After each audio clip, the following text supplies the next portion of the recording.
I'm so happy to welcome you here today. Thank you so much for joining me. So let's jump right into this week's topic. Be in it to win it. So I hear from people all the time that it's ugly out there. You don't know the people that I meet out there. They're terrible, they're this, and the description of the men that are out there is sometimes horrifying. And I hear all of these stories and all of these justifications for staying home. And I see so many women that stay in relationships that are not quality relationships. And I'm not talking marriages, that's a whole different category. But boyfriend-girlfriend situations, they stay with someone who they know is not for them, in a relationship that's not working out, just for the fear of going out there. It feels like the boogeyman is out there, and we are so afraid of being out there because of all the horrible things that are there. So I want to take a step back and I want to take a look at the dating scene, which is the landscape over the last 20 years, the last 10 years, the last 5 years has changed so dramatically. And as scary it was 25, 30, 100 years ago to be out there, it seems like in some ways it's even scarier now. The out there has moved into the palm of our hands with the help of our cell phone. So it has its pluses and its minuses. But like everything else that we talk about here, it's all about how you frame it for yourself. I was talking to someone over the weekend and I said, so what are you doing about meeting someone? She goes, well, I will not make a dating profile. And this is someone in her mid-20s, so it's not something that should feel so uncomfortable and unusual for her because all of her contemporaries are on dating apps, are meeting people online. And she goes, I refuse to make a profile. It all goes back to the same thing. It's all the same ideas, but we target them now differently. I met my husband on a blind date, and I had friends that said, never will I go on a blind date. And I went on tons of terrible blind dates. I even had a special location that I would take the ones that scared me when I opened the front door. So the idea is that now in today's world, as opposed to many years ago before the advent of online dating and internet dating and profiles, there were fewer ways of meeting people. You had to go to a bar, a club, be set up, or meet someone at some kind of gathering in person. But now we have so much more opportunity to meet people and a volume of people. I look at Hinge and the swiping, to me, I never did it myself, is amazing. It's like a catalog of men. So again, like everything else we talk about here, it's about how you think about it. The online dating world can be intimidating and it can be scary, but it's yet one more opportunity. It's one more tool that is available to you to meet someone. And our goal here when we are trying to make that connection is to have a volume of opportunities to meet people, to go on a volume of dates. This way we can sift and sort and see what is best for us. So the very first thing to do is to be open and not set specific rules on how you're going to meet your person. To be open to all the different avenues and to take advantage of the fact that there are so many opportunities that didn't exist before. So to be open to those opportunities that didn't exist before.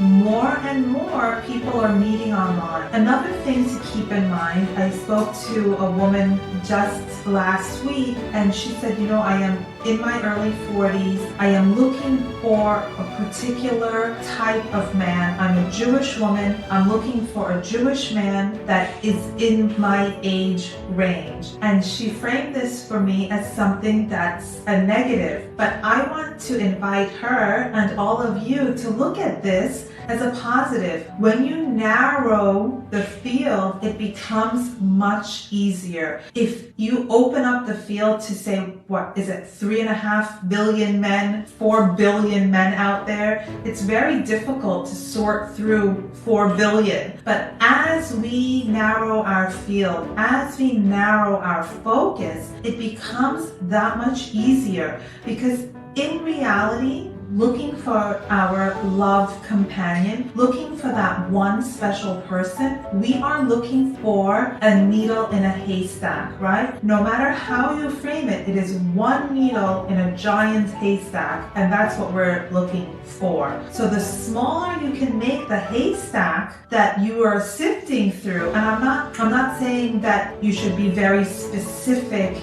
Like, I want someone over 6 feet tall. I want someone that doesn't like brown shoes. I'm not talking about creating restrictions that are somewhat nonsensical to have too many rules, but this particular woman who is looking for a Jewish man in his 40s that lives in her region. So now we have focused. Now she has a focus and she has identified her haystack. Now the next thing to do is to give yourself opportunity to sort through that haystack, and you have to jump in that haystack in order to have the opportunity to sort through.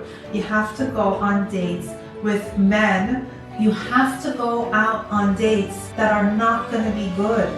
You have to go out with Mr. Wrong, because it's part of the sifting and sorting process. Allow yourself the opportunity to sift through your haystack. By staying home and saying it's ugly out there, I don't want to make a profile, you're just hiding from the world and you are not giving yourself the opportunity. So rather than being overwhelmed by this internet dating, let's look at it as a gift. Let's look at it as an opportunity that didn't exist before, and one more modality. But still go to parties, go to events, go to different social events with like-minded people. If for my Jewish woman looking for a Jewish man, go to Chabad events, go to singles events, go to non-singles events. You never know who you're going to meet. And don't go just to meet people. Go to have an experience. Go because you enjoy going, and take the opportunity to meet people at the same time. So it feeds both things. You're being social, you're putting yourself out there, you're giving yourself the opportunity to sort through the haystack. Another conversation I had again this weekend was, how can I put pictures on a profile? I hate my pictures. I have no pictures. You know what? Another really good thing to do, don't take yourself so seriously. We take ourselves so seriously and we scrutinize ourselves so much and we're so critical of ourselves. But you know what? You are beautiful and perfect to the right person. You just have to allow him to find you. And if someone swipes by and says, oh, she's unattractive, so be it. So be it. It's okay. It's okay. A, none of your business. B, none of your business. And again, none of your business. And so what? You only lose if you don't put yourself out there. Like the headline says, have to be in it to win it. You're never gonna find your love if you are not dating, if you are not out there, if you are either hiding at home in your solitude and saying it's terrible out there, it's ugly out there, or you are hiding with a person you know is not right for you because you don't want to be lonely and you don't want to be out there. And there's no judgment here. It is perfectly understandable to do those things. It's very natural to do those things. But if our goal is to find a loving mate to spend a lifetime with, we have to be aware and we have to do the hard things. We have to do what it takes.